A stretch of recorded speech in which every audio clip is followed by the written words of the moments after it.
श्री सुदामा प्रसाद।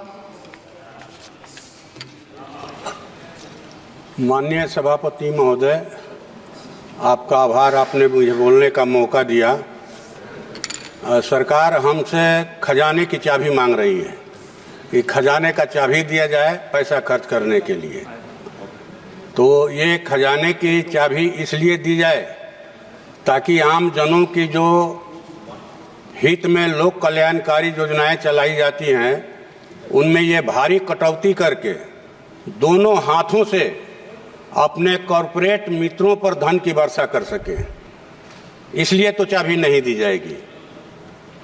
इस देश में करोड़ों दलित, आदिवासी, भूमिहीन जमीन के अभाव में समुद्र के किनारे, नहर के किनारे, सड़क के किनारे, आहर पोखर के पिंड पर एक झोपड़ी लगा करके, एक पॉलिथीन तान करके अपना जीवन बसर कर रहे हैं और सरकार कह रही है कि हम बहुत रॉकेट की गति से विकास कर रहे हैं।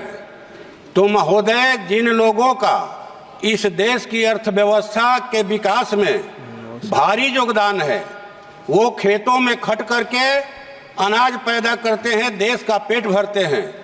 वे बड़े बड़े कल कारखानों की चिमनियों से धुआं निकालकर उत्पादन में सहयोग देते हैं, मेहनत करके सुंदर सड़कें बनाते हैं, ऊंची गगनचुंबी इमारतें बनाते हैं, पूरे देश को अपने श्रम से स्वर्ग बना रहे हैं और उनको रहने के लिए मैंने कहा जाए कि नरक में जगह मिला है और उस नरक में भी उनको शांति से रहने का अधिकार नहीं है।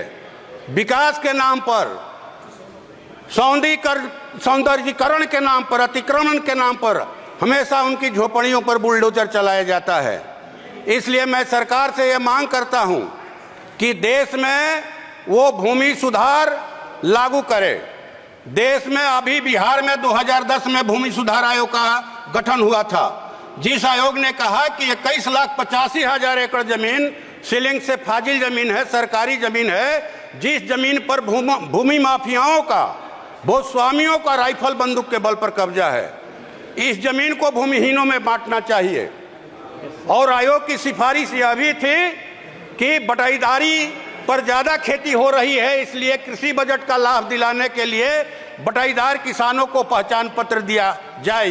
ये बिहार एक राज्य की बात है, पूरे देश में करोड़ों एकड़ ऐसी जमीन होगी, सरकारी जमीन और सीलिंग से फाजिल जमीन।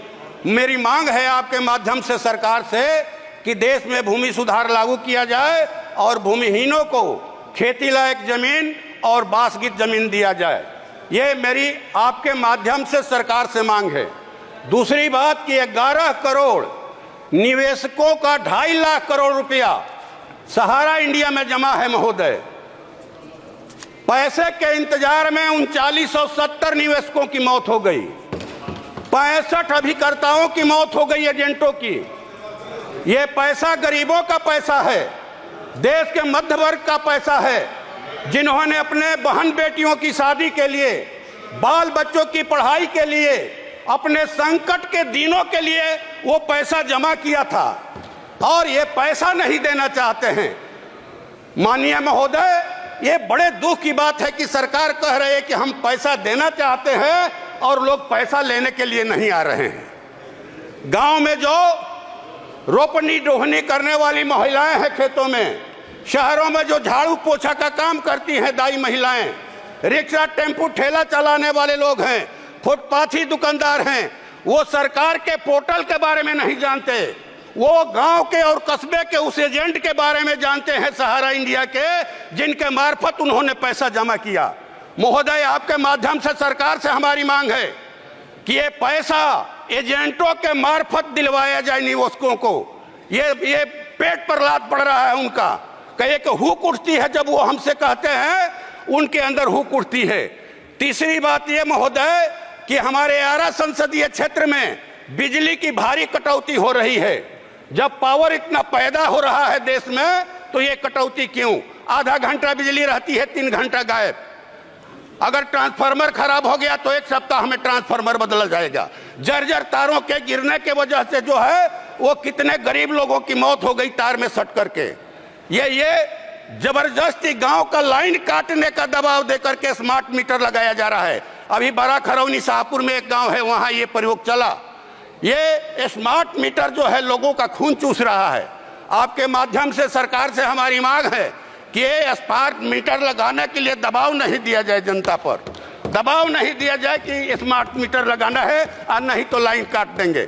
और भारी बिजली का बिल आ रहा है, बिहार में सबसे ज्यादा महंगे दर पर बिजली मिल रही है, इस पर रोक लगाई जाए। और हमारे यहाँ लोग कह रहे हैं कि हाँ पावर मिनिस्टर क्या हरे पावर चली गई जिले की, ये माने इस पर रोक लगाया जाए बिजली के देखरेख पर। और अंतिम बात महोदय, कुछ डिमांड है सरकार से हम लोगों की कि जो 30 लाख पद हैं केंद्र सरकार में खाली, उनको जल्द से जल्द भरा जाए और ये ठेका प्रथा खत्म किया जाए। ठेका प्रथा एक दिन ऐसा आएगा कि सरकार भी ठेके पर चलने लगेगी। अगर ठेका प्रथा पर रोक नहीं लगाया गया तो ये सरकार भी ठेके पर चलेगी, इसलिए ठेका प्रथा पर रोक लगाइए। आंगनबाड़ी सेविका, सहायिका, आशा कर्मी, जो जितने स्कीम वर्कर हैं सबको सरकार अस्थायी करे, उनका वेतनमान तय करे और जो 4 श्रम कोड लाए गए हैं मजदूरों के खिलाफ में उसको सरकार रद्द करे। और अंतिम बात महोदय कि आरा में महोदय एक अंतिम मांग है। आरा में जो है एक माने आधुनिक सुविधाओं से जो हेली एम्बुलेंस सहित एक ट्रामा सेंटर का इंतजाम किया जाए। और माननीय प्रधानमंत्री जी ने वायदा किया था कि डालमिया नगर में जो कारखाना बंद हो गया है वहां रेल फैक्ट्री लगाया जाएगा, तो वो लगाया जाए और इंदुपुरी जलाशय का शीघ्र निर्माण, सोन नहरों का आधुनिकीकरण किया जाए। और ये कहा जाए कि नबीनगर की एनटीपीसी इकाइयों के क्या है ये, हाँ सीआर फंड का स्थानीय विकास में इस्तेमाल किया जाए। धन्यवाद। श्री के